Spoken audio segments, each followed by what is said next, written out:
everyone, it's Nacole Ricks and we are here in Cabo. Oh my goodness, what the most beautiful scenery on the planet. We are here with Amanda Lillians. She is the Traveling Realtor and the Airbnb Queen. And we have a really tough day at the office. Sitting here on the balcony overlooking the most gorgeous scenery and music, and I am just blessed to be here with Amanda. Well, thanks for having me. Absolutely. It's been a great week already. It really has. Meeting so many people and just engaging and just really masterminding. Yep. It's been wonderful. Yes. So the reason we invited Amanda on to share with you all today is because she is truly the Airbnb queen. I've known Amanda for 4 years now, and she has grown her Airbnb or short-term rental and long-term rentals business significantly. And so we're asking her today to kind of share some of her tidbits and her secrets with you, where then we can all build wealth the way that she is. I would love to. Awesome. Yes, yes. So what are the couple of things that you did to start off, and then how did it take off from there? So I'll bypass the whole story as to why I did it, but I started out house hacking, meaning we were going to be traveling for a little while, and so we put our house on Airbnb. Okay. And so it's called house hacking when you do that. So you lock off a few rooms and then you make it, an Airbnb, right? And so we did that, and the first 2 weeks we were gone, our house rented for like double what our mortgage was, and so it paid for our mortgage and it paid for the place that we were renting in Mexico at the time. And so I'm like, oh my God, I think we're onto something. And at the time we were flipping houses, and so instead of selling those houses, we did a cash out refi on those, and we kept them, and we just turned them into Airbnbs as well, because that's kind of all we knew at the time. And then we ended up buying a few more, and then we got really smart, and we started doing rental arbitrage, which is where you lease the property and you put that into your short-term portfolio. And so it just kind of spiraled out of control. We got 12 properties our first 12 months. And Oh my gosh! I know they say go do something. She went and did it. Yeah. I mean, when I'm all in, I'm all in. I love that. So now you have more than 12 properties though, and you're doing, you have your personal properties that you purchased as an investment and doing the short-term rental, and then you also have rental arbitrage. So how many total properties do you have? We have 18 in North Carolina. Wow, they're all in North Carolina. Well, yeah. We have a couple of international that we're getting going, but right now we're North Carolina. Oh wow. So did you ever imagine it getting this big? Not really. I don't know. Like, I have visions of like, oh, I'm gonna do this and this, right? But I feel like when I'm on the right track in life, everything just kind of falls into place as it should. And so I never really thought like, oh, I'm gonna have 10 properties or 20 properties like that. I was just like, whatever. Like, if it happens, it happens. And so we just started having actually clients coming into town, and they wanted to buy investment properties. They actually came into town. They were staying in our houses, and they were like, we really like your model. If we buy houses, like, can you partner with us? And we're like, yeah, I guess we could. So that just kind of spiraled, and now we're up to 18. I don't know how much more we're gonna get. Like, I don't want to like saturate my market because I teach all my agents how to do this too. So between our company and then all of the agents that we teach in my local market, we represent 58 properties in Raleigh, North Carolina. 58 properties in the same city? Yes. Oh my gosh! So not only is she like an Airbnb or short-term rental queen, but she's like a Raleigh, North Carolina Airbnb queen. Like, I bet you have no competitors there. We have a few, but they're straight up on Airbnb. And so I teach our agents how to really do your own marketing to attract your right avatar. Which my right avatar, because I don't really do Airbnb that much anymore, I do midterm rentals, which is like 30, 60, 90 day rentals. And so our avatar is someone moving into Raleigh, North Carolina. And so there's a problem that they run into when they're moving into a new area. The problem is they either come in, they buy a house sight unseen, they don't understand the neighborhood, and they get locked into purchasing a property, and they're like, oh my God, I hate this grocery store down the street, right? So that's first problem. Second problem is they move twice. So they have to sign a 12-month lease on an unfurnished property. They're going in, they're doing all the normal stuff, setting up utilities, moving, all of that, so they can get a feel for the area. And then they have to wait 12 months and throw all of that money away in rent. And so with us, we rolled out our Live Like a Local program, so they can actually come in and they can literally stay in, 4 or 5 different areas around Raleigh, like little towns. I don't do all Raleigh. I do Clayton and Apex and Cary and like all of these little towns around Raleigh. And it gives them an idea of where's their tribe, right? Nice. Because they're moving from California, they're moving from Washington, from Florida.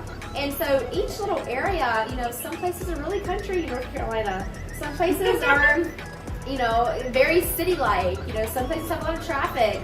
So it just depends on what that person likes. And I think that they deserve to be able to come in and stay in different properties in different neighborhoods and get a feel for where their tribe is. That is so unique, Amanda. Thank you so much for sharing, because that's something that a lot of sellers are dealing with all over the entire country, is that exact problem, and to be able to solve it in such a unique way, it's very innovative.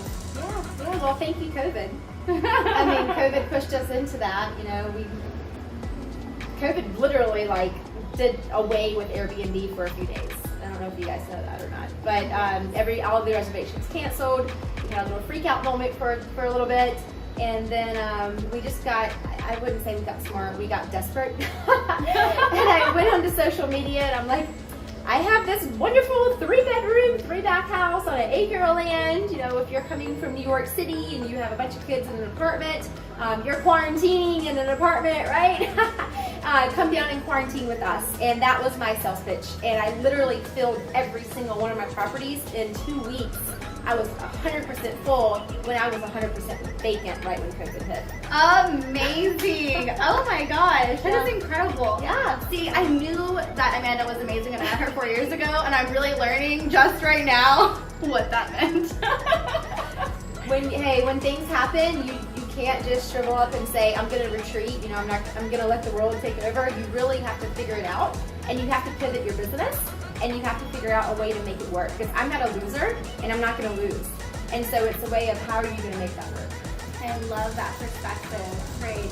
So is there anything that you could really tell someone that either is just starting out or already has 1 or 2 short-term rental properties, what they could do in today's market to help expand their portfolio?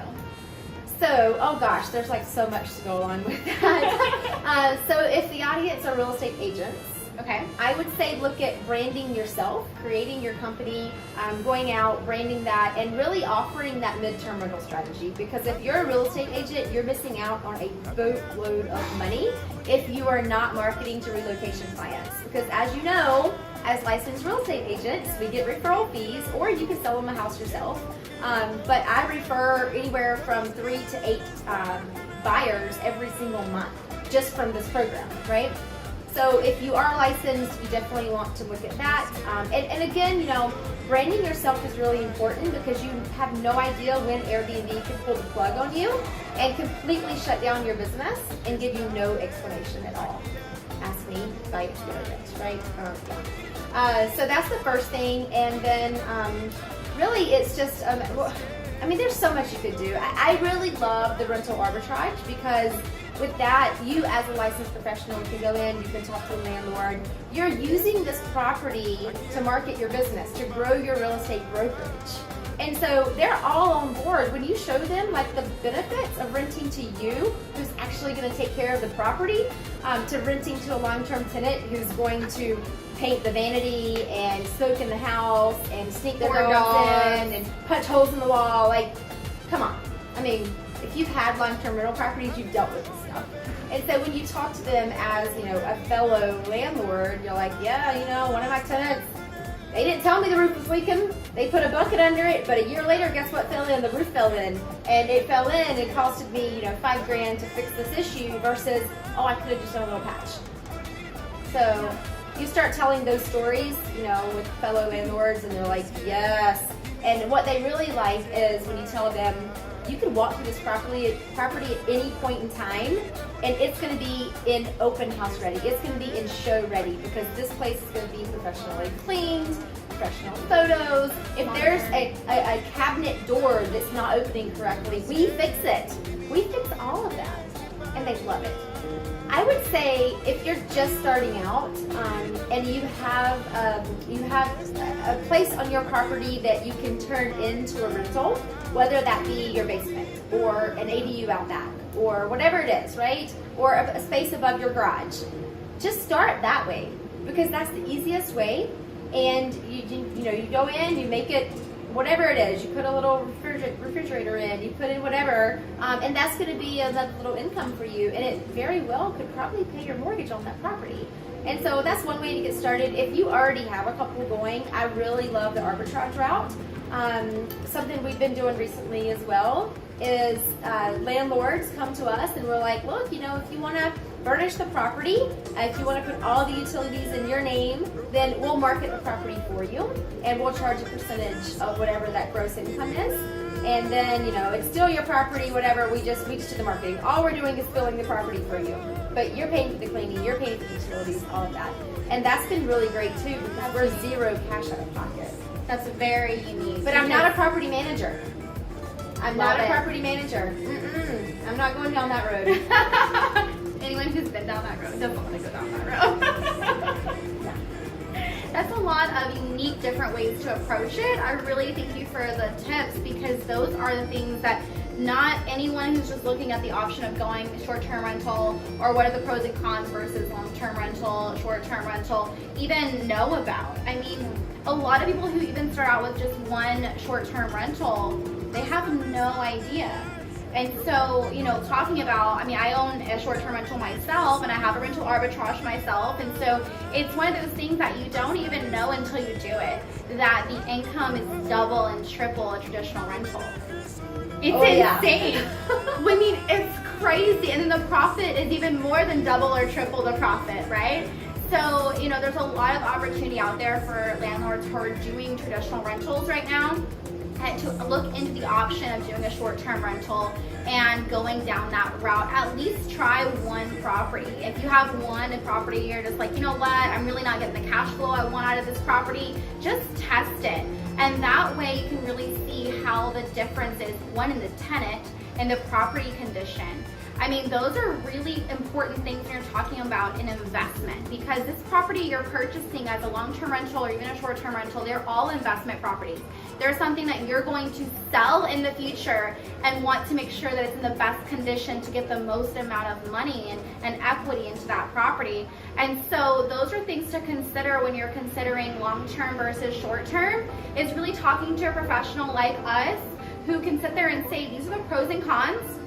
Have we all had those experiences? Yes, but you're going to have those experiences in anything that you do, right? So what are the pros and are those really outweighing the cons? And for us, I know that we've experienced that. Yeah, absolutely. Again, thank you so much for joining us today. And Amanda, thank you so much for giving us all of this insight. We really appreciate it. And y'all have an amazing day.